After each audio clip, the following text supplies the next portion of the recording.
Քառօրյա պատերազմը եւ ազգի համախմբվածությունը կառավարման փորձագետ Հարություն Մեսրոպյանի ցույց տվեց, որ այսօրվա էլիտան անարժան է, իսկ նման էլիտաները միշտ ժողովրդին փորձությունների են տանում։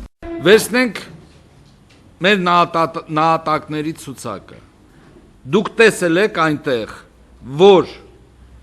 զոհվեն կամ վիրավորվեն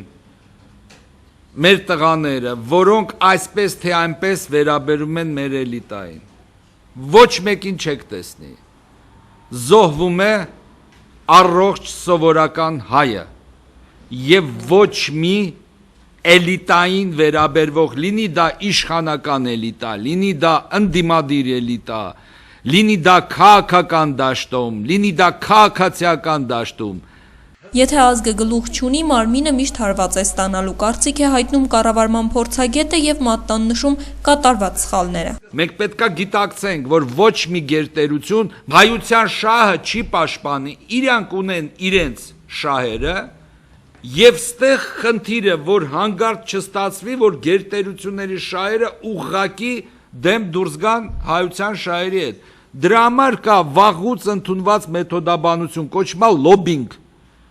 Եվ Միացյալ Նահանգներում, եւ Ռուսաստանում, եւ Եվրոպայում մենք ունենք բավականին ուժեղ համայնքներ, հայկական, մեր համայնքները։ Օր առաջ իրանք պետքա լծվեն լոբինգով։ Հաջորդ սպառնալիքը ըստ Մեսրոպյանի օլիգարխիկ կառավարման համակարգն է, որը բոլոր պարագաներում, թե տնտեսական, թե ռազմական, թե սոցիալական, երկիրը դարձնում է անմրցունակ։ Վերջինիս կարծիքով անթույլատրելի է նաև այս կամ այն գերտերությանը քննադատելը կամ սիրաշահելը, հիշեցնում է նրանցից յուրաքանչյուրը իր շահը ունի։ Չինաստանը իհարկե իրան պետքա որոշակի կայունություն այն շրջաններում, որտեղ ինքը ներդրում է անում, ուղղակի կամ անուղղակի ձևով, որպեսզի կարողանա այդ տնտեսական էքսպանսիան ապահովի իր համար։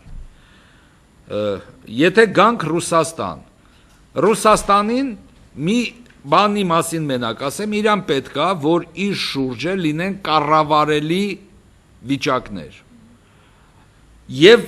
իր կողմից կառավարելի ցանկացած թեժ կետեր, այդ թվում եւ Արցախյան։ Բնական է։ Եթե գանք արևմուտք, արևմուտքին էլ պետք է, որպեսզի նույն Ռուսաստանի շուրջը անկայունության գոտին եւ երկարանա եւ լայնանա։